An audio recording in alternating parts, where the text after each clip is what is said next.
기도하옵나이다. 아멘. 아멘.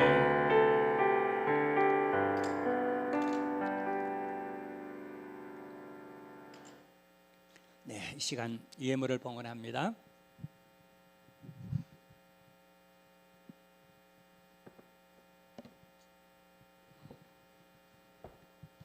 네, 여기 한 가정만 소개합니다. 사랑세례 우리 차상분 집사님의 11조 예물을 비롯해서 우리 각양 예물을 하나님께 드렸습니다.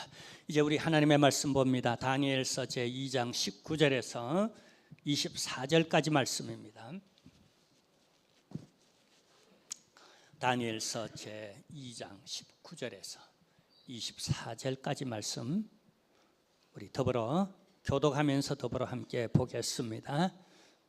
19절입니다.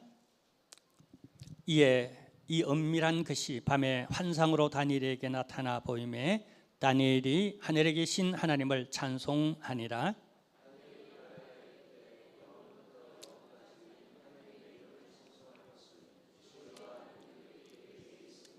그는 때와 계절을 바꾸시며 왕들을 패하시고 왕들을 세우시며 지혜자에게 지혜를 주시고 총명한 자에게 지식을 주시는 도다.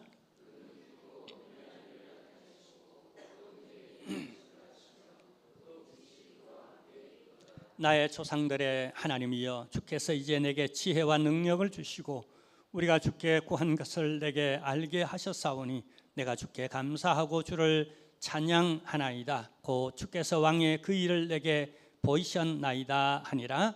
이에 다니엘은 왕이 바벨론 지혜자들을 죽이라 명령한 아리오게게로 가서 그에게 이같이 이르되 바벨론 지혜자들을 죽이지 말고 나를 왕의 앞으로 인도하라. 그리하면 내가 그 해석을 왕께 알려드리리라 하니. 아멘. 광고 시간입니다. 주보를 참조해 주십시오. 먼저 우리 한길교회를 방문하신 여러분들을 주님의 이름으로 환영합니다. 잘 오셨습니다. 그리고 감사합니다. 그리고 우리 오늘 오후 예배 후에는 공동의회 그리고 재직회가 이어서 있습니다. 우리 여기 일시 장소 의제는 교회 재정과 또 사택 매매 및 담임 목사 은퇴 관련한 여러 안건들을 다룹니다. 우리 성도님들 공동의회 전 성도들이 공동의회 우리 회원들입니다. 회원들은 꼭 참여해 주시기를 바라고요. 재직회는 우리 재직회원들이 참여해 주시길 바랍니다. 교사 강습회와가 또 아래와 같이 있습니다. 이번 주말에 있는데요. 우리 여름은 또 우리 여름 성경학교 또 수련회 이런 등등이 있습니다. 위에서 기도해 주시고 또 많은 관심 부탁드립니다. 그리고 아래 집중 기도와 금주의 기도 제목들이 나와 있습니다. 보시고 또 함께 같이 기도하는 일에 동참해 주시기를 바라고요. 그 다음에 오늘 오후부터 제자훈련 확신반이 또한 개강됩니다. 오후 예배 후에 지하 교육관에서 3시 30분 이제부터 시작할 예정입니다. 그리고 화요일은 또 10시 반에 또 오전 10시 반에 또 우리 공부가 있습니다. 이런 과정을 통해서 우리 한길교회가 든든히 서나가고 있고요. 절로 우리 기초가 든든한 교회가 아니라 또 이런 과정을 통해서 우리가 만들어져 갑니다. 함께 이 일에 기도 관심과 많은 참여 부탁드립니다. 이 시간 서로 좀 인사를 나누겠습니다. 잘 오셨습니다. 은혜 받으십시오 하고 우리 이청도 네 할렐루야. 오늘 성경에 나오는 다니엘은 바빌로니아 유수된 포로 소년 출신입니다. 이것만 보면은 그의 앞으로 앞날이 깜깜해 보입니다. 그렇지만 그는 약 30세의 나이에 고대 대제국인 바빌로니아의 총리가 됩니다.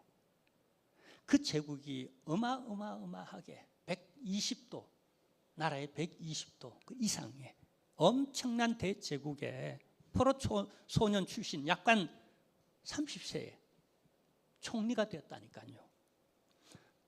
그뿐이 아닙니다. 왕이 바뀌는데도 여전히 총리직을 감당해요. 더 나아가 바벨론 제국이 멸망하고 이어서 메대 바사 제국이 일어납니다. 근데 아무리 찾아도 인물이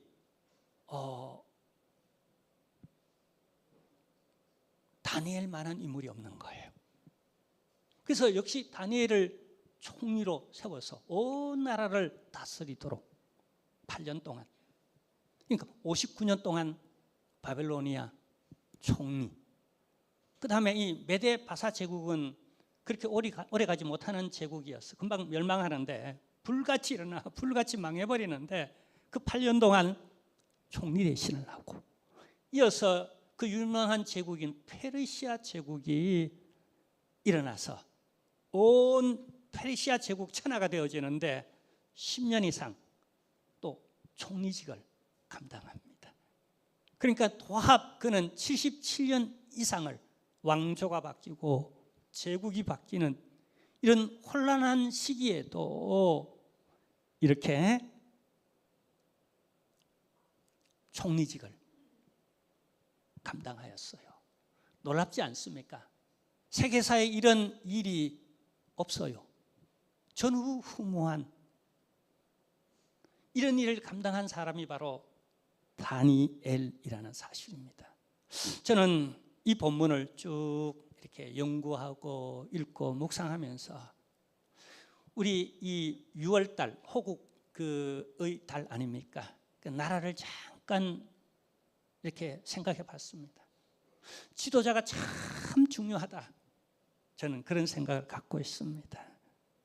근데 감사하게도 우리 그 근대 역사 가운데, 근현대 역사 가운데에 우리 초대 대통령 이하 3분 이상의 우리 장로님들이 최고 지도자 자리에 있었어요.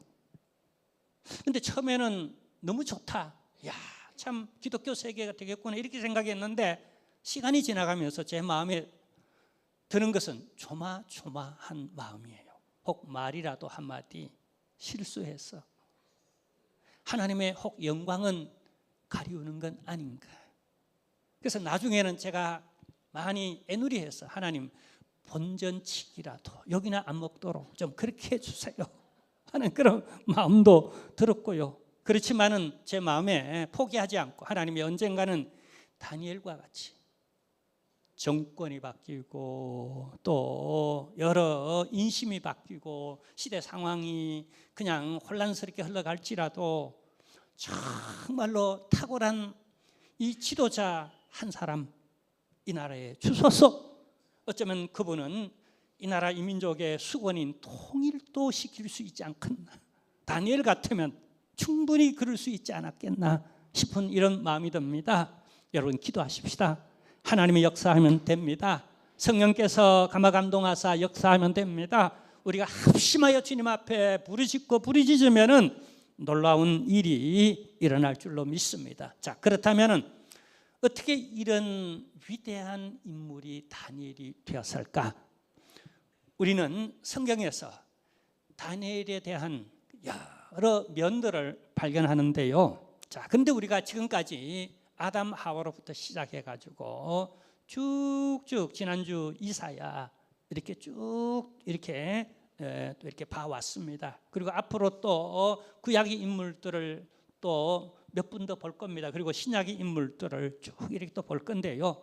인물 연구를 하면서 한 가지 중요한 것이 있습니다. 그게 뭐냐면 다방면으로, 이 각도에서도 보고 저 각도에서도 보고 저 각도에서도 보고, 정치, 경제, 문화, 사회, 외교, 군사 등등 여러 종교, 교육 여러 각 방면에서 다니엘은 어떤 인물인가 조명해 볼 필요가 있고요. 그 안에서 또 이걸 통합해서 하나로 이렇게 묶어서 또 무엇이냐라고 하는 걸 또 도출해낼 수 있어야 된다고 생각하는데요. 자, 왜 그러냐 하면은요, 한 마을에 4명의 눈물 보존가가 있었습니다. 눈물을 보존하는. 근데 이 4사람에게 똑같은 병에 똑같은 눈물을 담아서 이 4명의 눈물 보존가에게 보여줬는데, 첫 번째 사람은 눈물병의 모양을 살피고는 이 눈물병은 둥글둥글 한 것 보니까 이건 헤어짐과 이별의 아픔을 가진 눈물입니다라고 이렇게 해석했다고 합니다. 두 번째 사람은 눈물병의 색을 보고 이 눈물병은 파란 것을 보니까 아마 슬픔과 우울함을 상징하는 그런 눈물이 담겨져 있는 것 같습니다라고 해석해냈다고 합니다. 세 번째 사람은 눈물병의 향기를 맡더니 이 눈물은 아주 달콤하고 상큼한 향기가 나는 것 보니까 행복을 기억하면서 흘린 눈물인 것 같습니다라고 해석했다고 합니다. 네 번째 사람은 눈물병 전체를 보고 이렇게 말했대요. 이 눈물병은 따스한 온기가 느껴지는 것 보니까 사랑하는 사람이 위로와 격려하는 것에 감동한 이런 눈물입니다라고 해석을 했다고 합니다. 자, 이처럼 여러분 다양한 각도로 볼 때에 다양한 해석이 나옵니다. 그리고 이런 다양한 해석이 필요해요. 각 방면으로 필요해요. 자, 그렇지만은 이것으로 가만두면은 난해하고 분산되는데 이것을 통합하고 이것을 종합적으로 통찰력적으로 해석해낼 필요가 있다는 거예요. 자, 그래서 많은 시간이 필요하고 다양한 각도, 다양한 시선과 다양한 자료를 통하여서 이 다니엘서를 읽음으로 해가지고 그리고 다니엘서를 추석하는 여러 추석책들, 원어책들 읽어가면서 분석을 하고 그 다음에 요약하기를 저는 두 가지로 요약했습니다. 다니엘이 어떤 사람인가? 첫 번째는 이 다니엘은 한번 따라 할까요? 신실한 믿음의 사람이었다. 그겁니다. 그것으로밖에 가장 먼저 떠오르는 제 해석이 종합할 때에 자, 왜 그런가 하면요. 자, 1장 8절부터 쭉 보는데요. 12장까지 쭉 가면서 일관되게 그는 신실한 믿음의 사람이었어요. 굴곡이 없어요. 처음부터 그래요. 마지막까지 그래요. 자, 우리 1장 8절 우리 한번 보도록 하겠습니다. 다니엘은 뜻을 정하여 왕의 음식과 그가 마시는 포도주로 자기를 더럽히지 아니하리라 하고 자기를 더럽히지 아니하도록 환관장에게 구하니. 자, 여기 자기를 더럽히지 않기로 결단을 했는데 그 결단 중에 하나가 왕의 음식에 초대를 받았는데 내가 왕이 주는 음식을 받지 않겠다라고 하는 뜻을 정했다는 거예요. 이게 소년 시절입니다. 그리고 갓 붙잡혀서 포로로 바빌로니아 유수되어서 끌려간 그냥 소년이에요. 근데 뜻을 정했다. 여러분 미래가 보이잖아요. 그리고 자신을 더럽히지 않겠다. 공직자로서 앞으로 나가는 일에 앞날이 보이잖아요.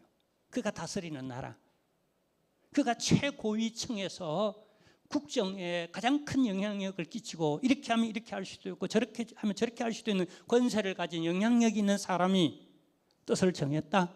근데 그 뜻을 나 하나라도 바로 지켜내겠다.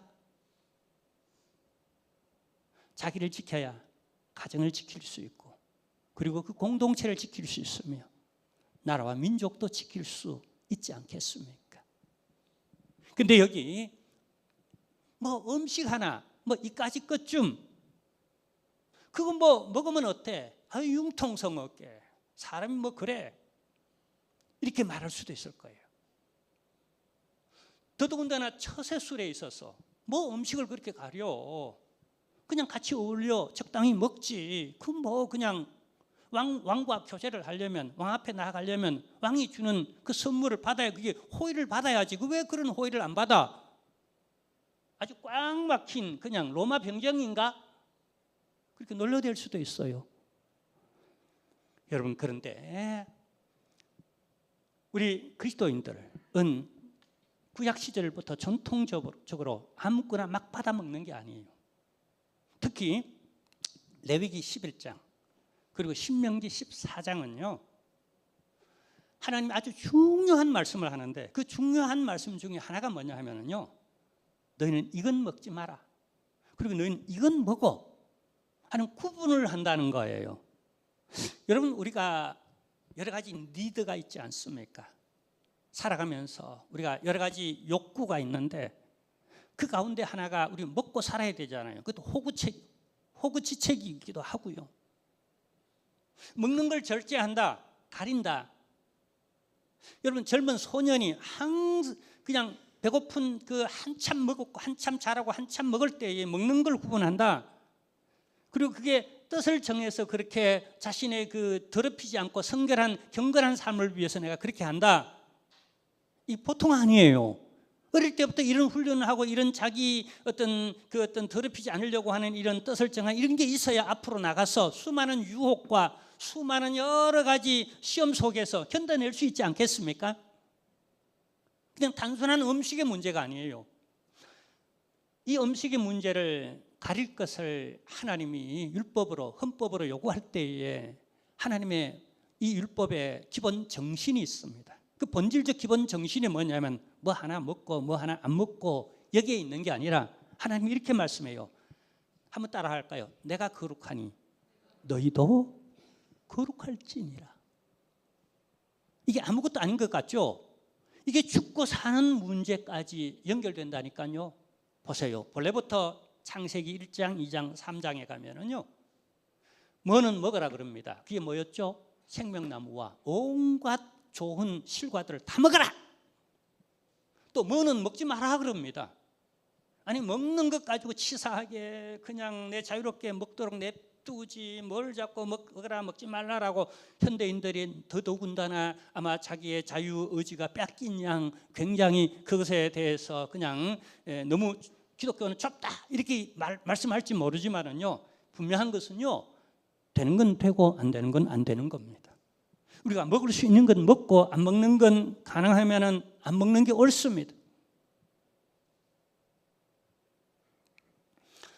지금도요, 유대인들이나 무슬림들은요, 돼지고기 안 먹습니다. 절대로 안 먹습니다. 자신들의 신앙의 주권대로. 그리고 낙지도 안 먹습니다. 우메 아마 그럴지도 모르겠습니다. 그리고 여러분 좋아하는 여러분의 보양식인 장어도, 그 왜 좋은 장어를 왜 안 먹어? 없어 못 먹지. 비싸더라고 보니까요. 안 먹어요. 근데 보세요. 이게 그냥 음식인데 그냥 그게 먹고 안 먹고 먹으리 중요하겠어요. 근데 뜻을 정한 사람에게는 이게 굉장히 중요해요. 하나님의 말씀이라고 생각하는 순간에 이건 굉장히 중요해요. 제가 우리 선배들로부터 들은 얘기 가운데 한 얘기가 있습니다. 예전에 고 박 대통령, 그분이 어느 그렇게 모범적 그런 나라를 잘 지킨다는 그런 이제 모범 부대를 방문하여 시찰 겸 격려하려고 갑자기 들렀답니다. 그리고는 이제 다 상황 보고를 받고 이제 너무 잘하는 것 같아서 이제 잠깐 이제 그 부대장을 불러서 술 한잔 하자라고.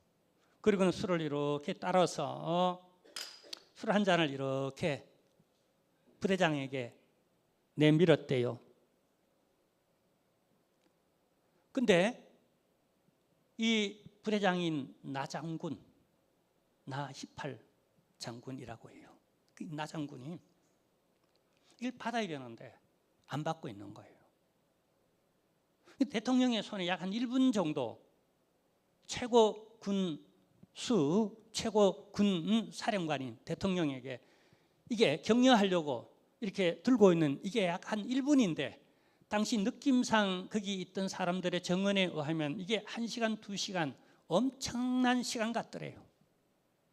근데 끝내 이 나장군이 이 술잔을 받지 아니하고 이렇게 말했대요. 각하, 저는 술을 못합니다. 저에게 사이다 한 잔 주십시오 라고. 말했대요. 그러니까 모두 다가 거기에 있는 사람들이 엄청 긴장을 했답니다. 야, 이제 큰일 났다. 저 나장군 이제 어쩌면 옷 벗어야 될지도 모르겠다. 이제까지 대통령이 술잔 내밀어서 안 받은 장군이 없다고 합니다. 근데 유일하게 안 받았대요. 그리고 파티가 마치고 이제 이 대통령이 나장군 옆으로 지나가면서 이런 얘기를 했대요. 우리 한번 따라 할까요? 네가 진짜 기독교인이다. 이제까지 많이 술을 권해는 다 받더라는 거예요. 다 마시더라는 거예요. 자기는 그리스도인이라고 하면서 다 마시더라는 거예요. 그래서 대통령도 그 사람은 인정했대요. 네가 진짜 기독교인이다. 그 이후 동기들과 선배들이 와서 조언하며 야단치기를, 너 뭐 그렇게 잘났어? 대통령이 주는데 체면상이라도 네가 잔이라도 받아야 되지 않는가? 입이라도 되는 척이라도 네가 하고 그냥 이렇게 좀 몰래 내려놓지. 그걸 끝내 안 받고 사이다 달라 그러느냐? 야, 이 미친놈아, 이 로마 병정 같은 이 골 때리는 사람아, 너 이제 옷 벗게 생겼다라고. 별 하나 달 걸 네가 놓쳤다라고. 정말 그랬을까요? 근데 몇 달이 지나지 않아 그는 별 하나를 더 달았답니다. 그리고 또 더 달아서 3군 사령관이 되어지고, 또 나중에는 여러분 군인으로서 가장 존경받는 자리를 육군사관학교 총장 되는 거랍니다. 그래서 육군사관학교 별 달고 달아서 총장까지. 그래서 후배 군인들이 존경하는 인물이 되었대요. 자, 여러분 보세요. 그 한 잔, 그 음식 하나 대수롭지 않게 어떤 사람에게는 그냥 먹고 안 마시고 그 자유할 수 있어요. 그러나 어떤 사람에게는 그게 별 하나가 문제가 아니라, 적어도 이 다니엘에게 있어서 내가 이 음식을 받아 먹고 안 먹는 것은 목숨이 달렸어요. 장래가 달렸어요. 감히 느부갓네살 이 그 천하를 이제 그 통일시킨 이 대바벨로니아 제국 왕의 초대를, 음식을 내가 거절하다니, 이건 있을 수 없는 일이에요. 목이 12개라도 그게 나만 할 수 없는 그런 상황이에요. 근데 거절했어요. 왜? 내 뜻을 정했기 때문에. 그 뜻은 내 목숨보다 더 중요한 거예요. 내 장래보다도 미래보다도 그게 훨씬 중요한 거예요.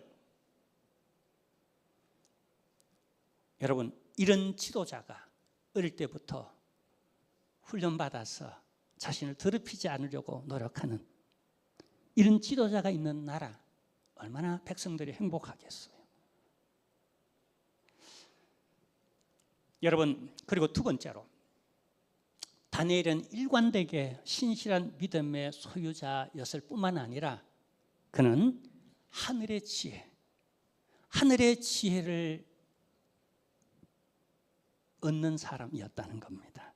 자, 왜 그런가? 우리 다니엘서 2장 48절에 보면은요, 자, 이런 말씀이 나옵니다. 함께 보겠습니다. 이에 왕이 다니엘을 높여 귀한 선물을 많이 주며 그를 세워 바벨론 온 지방을 다스리게 하며 또 바벨론 모든 지혜자의 어른을 삼았으며 라고 말합니다.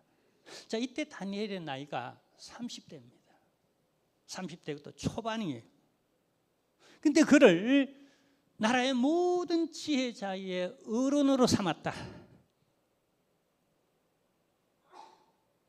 이 어른으로 삼다는 건 굉장한 일이고 우러러 존경할 일이고 이게 대단한 일입니다.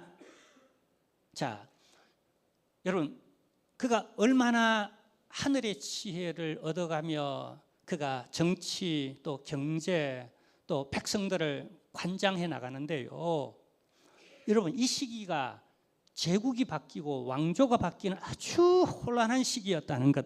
그 배경 속에서 이 다니엘이 그래서 더 위대한 겁니다.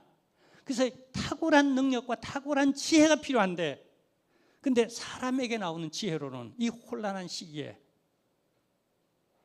이 여러 제국이 흘러가는 데에 그 가운데 계속 여러분 77년 이상을 내가 총리로서 전 나라를 다스려 나가는 일이 어찌 쉽겠습니까? 이게 하늘의 지혜가 필요했다는 거예요. 그리고 그는 하늘의 지혜를 받아서 이걸 잘 다스려 갔다는 거예요. 뿐만 아니라 이런 상황 속에서요, 77년 총리 이런 생활을 하면서요, 자칫하면은요, 내가 문제가 아니라 내 민족이 멸절될 수가 있어요. 한 예를 들면은 여러분, 우리 에스더서 여러분 잘 아시죠? 이게 페르시아 제국 하에서 일어난 일이에요. 에스더가 페르시아 왕비였잖아요. 그때 심각한 한 갈등의 예를 보여주죠. 그러니까 이런 수많은 그 갈등이 있었는데 그 가운데 한 예가 뭐죠? 에스더 사건이에요. 누구였죠? 영원토록 이스라엘을 대적하는, 하나님이 영원토록 그들을 대적하겠다고 한 이 아말렉 족속의 하만이 온 이스라엘 백성들을 다 멸절시키려고 그러죠. 모함에서 죽을 위기에 놓였어요. 근데 이런 위기가 어찌 한두 번이었겠습니까? 근데 이 77년 동안 살아가면서 그냥 자신의 직위, 자신의 자리를 지키기 위해서 오히려 그냥 은퇴하고 저기 초해에 내려가서 묻혀 사는 게 자기 생명을 어쩌면 보존할 수 있는 그런 기회일 수도 있어요. 그러나 그랬더라면 아마 이스라엘 백성들이 이제 바벨론 시대의 70년을 거의 끝내고 이제 돌아갑니다. 그 기초를 알고 보면 다니엘이 놓는 거예요. 그 비전을 누가 제시하는가? 돌아갈 기회가 있다. 하나님 돌아가게 해주신다. 하나님 도와주신다라고 한 이 지혜를 어디서 얻었는가? 위로부터 오는 지혜로 백성들에게 비전을 주고 참아내고 견뎌내고 또 그쪽으로 향한 발걸음을 발돋움할 수 있는 발판을 만들어내고, 바로 이때를 위함이니까라고 하는 것은 에스더에게만 적용됐던 게 아니라 이미 이 다니엘 속에 이때를 위해서 내가 세워졌다라고 하는 의식이 그 안에 있었더라는 겁니다. 자, 이때쯤에서 여러분, 여러 가지 일들이 있지만은요, 우선 우리가 그가 얼마나 하늘의 지혜를 받아서 이렇게 그가 이렇게 이제 성공적 이런 좀 존경스러운 그 신앙인이 된 것에는요, 하늘의 지혜가 그에게 있었기 때문에 이룰 수 있었다는 거예요. 이 모든 게 하나님의 은혜죠. 그리고 우리는 늘 우리 시선을 또 귀를 위를 향해야 된다는 거예요. 위에서부터 내려오는 지혜, 하나님의 말씀, 복음의 말씀, 성령님의 감화 감동, 다 우리가 어떤 지혜를 얻을 때에 여러분 땅에서 오는 지혜가 있어요. 그건 세상적이에요. 그건 굉장히 이기적이에요. 현세적이에요. 하나님의 뜻을 이루지 못해요. 아무리 똑똑하고 아무리 막 공부를 많이 해도 아무리 내가 해석을 잘하고 해도 한계가 있어요. 그러나 위로부터 내려온 지혜는 그렇지 않습니다. 자, 한 예를 들게요. 여러분, 어느 날 바벨론 왕이 꿈을 꿉니다. 근데 보통 꿈이 아니라 희한한 꿈을 꾸는데 왕도 직감하기를 이 꿈은 이 제국의 운명을 좌우할, 그리고 앞으로 세계에 펼쳐질 일에 대한 그런 신이 내게 보여준 그런 꿈이다라고 그렇게 직감을 합니다. 그러나 본인이 해석이 안 됩니다. 아무리 궁리해도 왕의 능력을 가지고 아무리 주변에 그냥 비서진들에게 물어도 아무도 해석을 못합니다. 그래서 바벨론 제국 천하의 모든 지혜로운 사람들은 다 불러 모읍니다. 해석해내라. 빨리 해석해내라. 만약에 해석해내지 못하면 너희 다 죽일 것이다. 세상에 똑똑한 척하고 말 잘하고 대단한 척 했는데 내 꿈 하나 이거 해석하지 못한다면 그 지혜가 도대체 무슨 지혜란 말인가?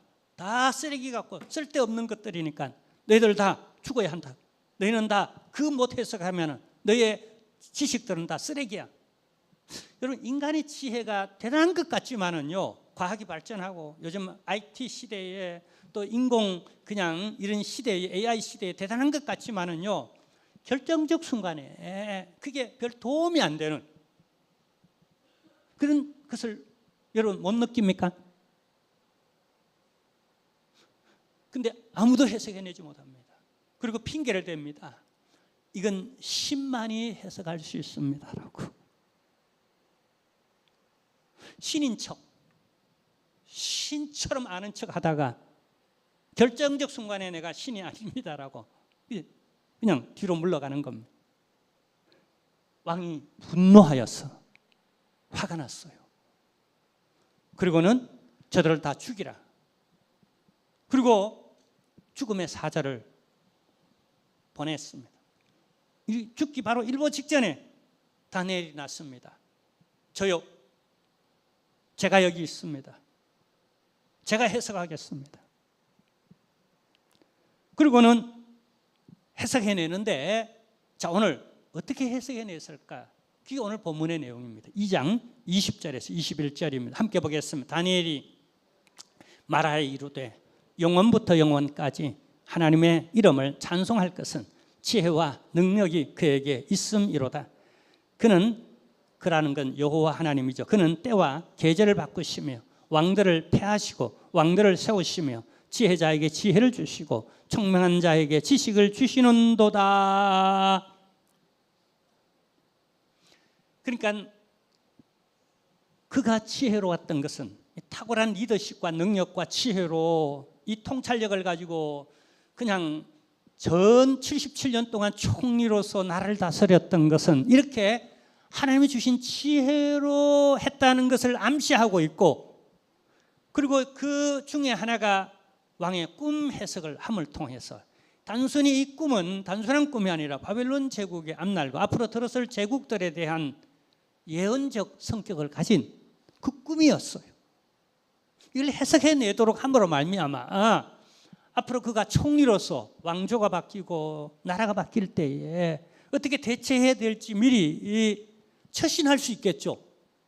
아멘. 자, 그 다음에 두 번째로는요, 그가 얼마나 지혜로웠느냐 하는 건 다니엘서를 통하여 보면은요, 탁월한 통찰력과 리더십을 가진 사람이었다는 거예요. 여러분, 이 리더십은요 진짜 똑똑해야 합니다. 통찰력 진짜 슬기로워야 합니다. 이런 것들이 그의 리더십을 볼 때 이건 위로부터 내려온 지혜가 아니고는 이런 리더십을 발휘할 수 없는 거예요. 또 이런 통찰력을 가지고 분석하고 그 상황 대처를 자기 유대인 백성들을 구원하여 다시 예루살렘으로 회복시키고 제국이 바뀌고 나라가 바뀌는데 어떻게 그 자리를 보존할 수 있겠어요?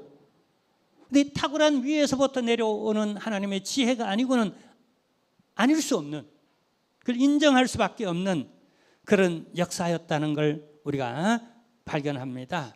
자, 그렇다면 우리가 어떻게 다니엘은 이런 위로부터 내려오는 지혜를 얻을 수 있었을까? 무엇일 것 같습니까, 여러분? 근데 여러분, 다니엘서 1장부터 쭉 12장까지 쭉 읽다가 보면은요, 그가 정말 탁월하게 위기를 넘기고 문제들을 지혜롭게 해결하고 그 다음에 자기와 자기 민족을 지켜내고 신앙을 지켜내고 또 온 백성들로부터 존경받는 이런 위대한 인물이 되는데, 근데 그 비결 하나가 있어요.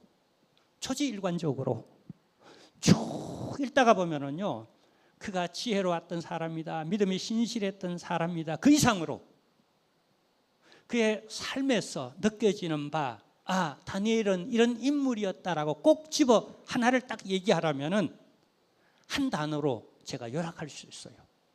그게 뭔지 아세요? 한번 따라하겠습니다. 기도. 그는 기도의 사람이었어요. 성경 곳곳에 쭉쭉 수많은 그 안에 위기들이 있고 또 앞날을 내다볼 수 있는 해안이 필요할 때도 있고 또 여러 가지 환난 가운데 처할 때도 있고요, 실마리를 풀고 해결해내야 될 때도 있는데 그때마다 그가 기도하는 장면이 계속 나와요. 다니엘서를 읽으면서 여러 가지 희한한 일들, 기적, 역사, 많은 일들이 일어나는데 가장 중요한 것은 다니엘이 이 문제를 어떻게 해결하느냐 하는 건데 그게 바로 기도였다는 거예요. 기도 외에는 이런 일이, 이런 이유가 일어날 수가 없는 거예요. 자, 우리가 몇 군데를 살펴보겠는데 우선 다니엘서 2장 19절에서 23절을 보면은요, 조금 전에 다니엘이 참 느부갓네살 왕이 꿈을 꿨다 그러죠. 근데 이 꿈 해석을 위해서 어떻게 자기 지혜로 어떤 상황, 시대적 상황에 비추어서 해석해내는 게 아니라 하나님께 무릎을 꿇는 거예요. 하나님, 꿈의 해석은 우리 하나님께 있사오니 인간의 지혜로 누가 이 꿈을 해석하겠습니까? 그러니까 하나님, 지혜를 주세요. 왕이 무슨 꿈을 꾼지도 모르는데 그 꿈을 어떻게 해석해내겠어요? 하나님이 도와주셔야 됩니다라고 무릎 꿇는 장면이 나옵니다. 그리고 더 중요한 것은요, 하나님이 해석해 줍니다. 그리고 그걸 확신합니다. 이건 하나님께서 내게 주신 해석이야라고.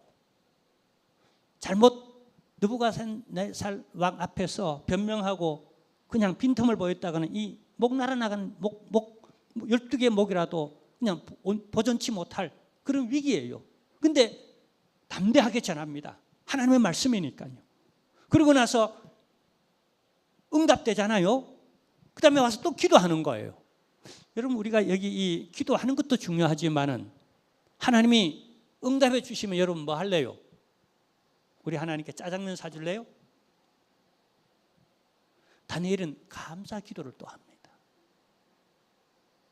그러니까 일 해결하기 전에 먼저 어떻게 해야 할지 하나님께 기도하고 있고, 그 다음에 또 그 일을 해석해내고 처리할 때는 믿음으로 신실하게 담대함으로 해내고, 또 그게 이루어졌을 때 하나님 앞에 나와 또 감사로 기도를 하는 것이죠. 이게 다니엘의 패턴이에요. 일을 처리하는 패턴이에요.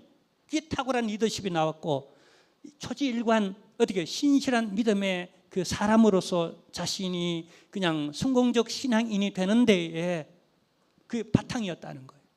자, 그 다음에 다니엘서 여러분 3장에 넘어가면 16절에서 28절에 보면은요, 다니엘의 세 친구와 더불어서 가마솥에 들어갑니다. 여러분, 이 네 사람이 가마솥에 들어갈 정도로 그 가마솥이, 가마솥이라기보다는 가마가 컸겠죠. 당시에 벽돌로 그 가마를 만들기도 하고, 그 다음에 흙으로, 찐흙으로 크게 이렇게 큰 가마를 만들었다고 합니다. 근데 7배나 더 평소보다도. 이 가마는 쇠를 녹이잖아요. 그래서 칼을 만들고 연장을 만드는데 그 불타는 풀무불에 그냥 믿음으로 산다고, 하나님을 믿는다고 그냥 박해를 했던 거예요.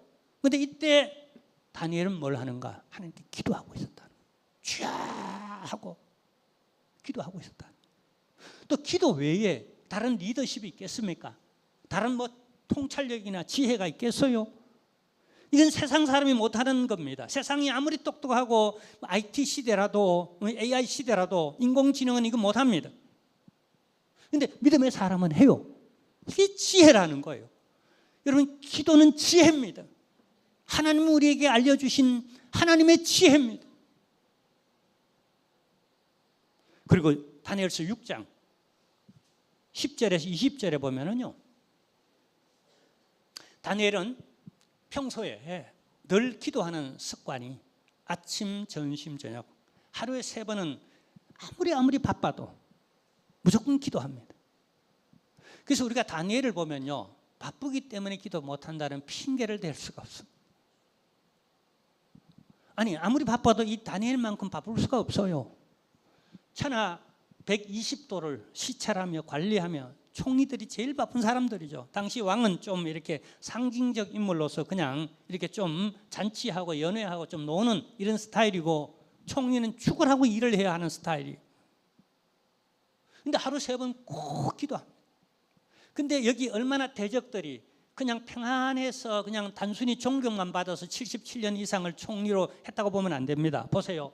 그를 끄집어내려고 주변에서 얼마나 시기, 질투, 미움, 다툼, 여러분 아시잖아요.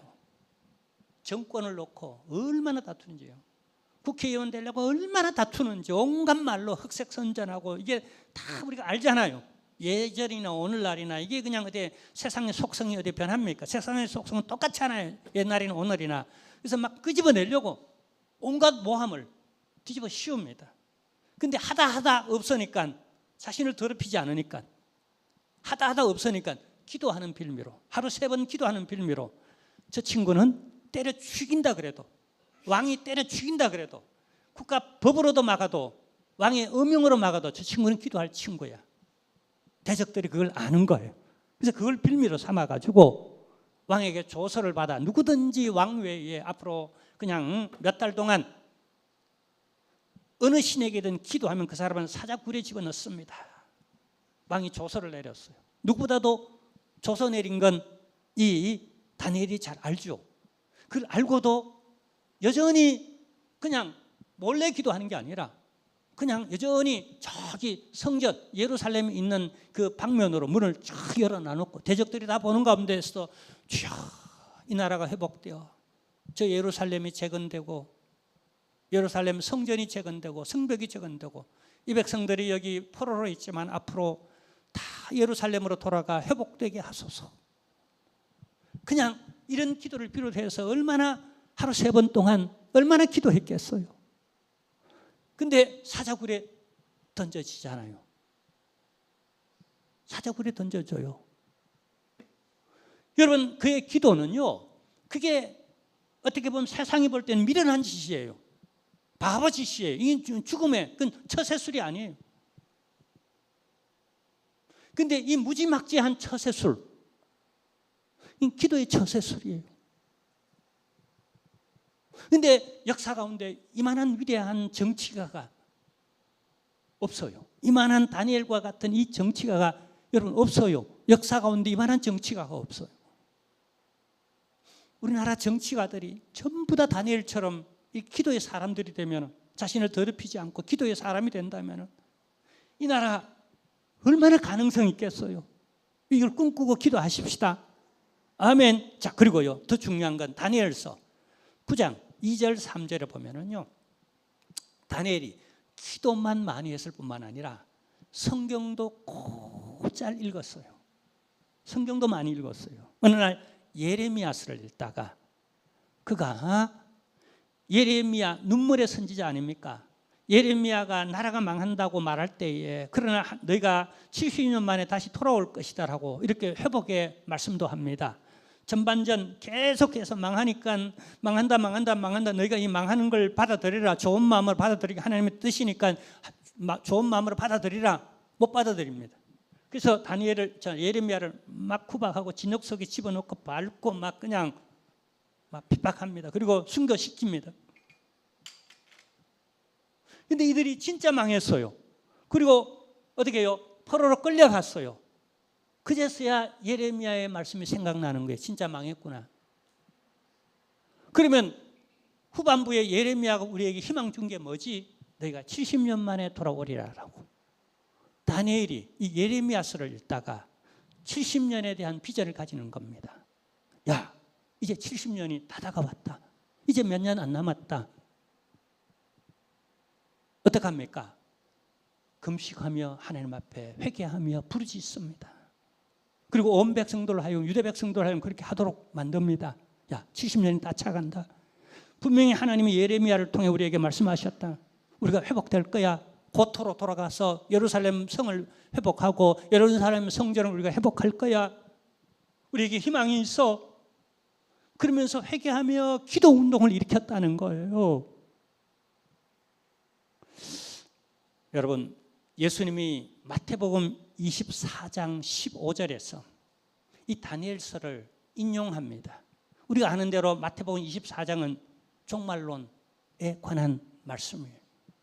종말의 시대를 가면서 종말의 징조를 발견하고 우리가 슬기로운 5 처녀처럼 어떻게 주님 오실 날을 예비해야 할지를 하시는 말씀 가운데에 여기 다니엘서를 인용한다는 거예요. 그 의미는 2가지입니다. 하나는 다니엘이 이만큼 위대하고 다니엘서는 이만한 권위를 가졌다는 걸 예수님이 인정했다는 것 하나 하고, 그 다음에 말세를 살아가면서 우리가 다니엘처럼 다니엘이 예언한 다니엘서를 깊이 묵상하고 우리가 정신 차리고 주님 오실 날을 기대하며 기다려야 한다라고 하는 메시지입니다. 그 메시지의 핵심은 여러분, 우리가 자기를 더럽히지 아니하고 정결한 어여쁜 신부 같은 교회가 되어서 등불 들고 주를 맞이하기 위해 다니엘은 기도했다. 그게 저절로 되어지는 게 아니라 수시로 기도하고 하루 3번 기도하고 때려 죽인다 그래도 목숨 걸고 뜻을 정하여서 음식부터 시작해가 기도 생활 목숨 걸고 놓치지 않고 기도했다는 거예요. 오늘 이 시대에 다니엘이 누구겠습니까? 여러분, 바로 여러분들입니다. 기도하겠습니다. 하나님,